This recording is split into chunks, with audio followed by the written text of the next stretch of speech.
Welcome to the slop farm. Enjoy the video. You start by cutting the base and the rails so the track stays straight and strong. First, mark 2 parallel lines about 2-3 cm apart on thick cardboard. This sets gauge and spacing. Once done, cut 2 long, thin strips for the rails and 1 wider strip to form ties underneath. Make shallow score lines where bends will go. This prevents tearing. Use hot glue or PVA and press pieces firmly, because a rigid foundation keeps wheels running smoothly and avoids misalignment later. You build the train body by folding and joining cut panels to form a sturdy box. This shape resists twisting on curves.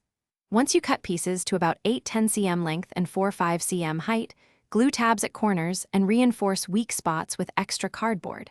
Make wheel hubs by layering circles and insert axles through tight holes so wheels spin freely.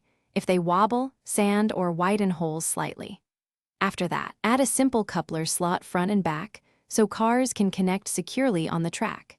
You finish by laying rails onto the base and gluing ties every 2-3 cm to lock spacing. Clamps or weights help while adhesive cures. Once dry, run the train along the entire route and watch for snags at joints or curves. If it stalls, check alignment and make small shifts. Realign rails, tighten loose sections, or sand wheel edges.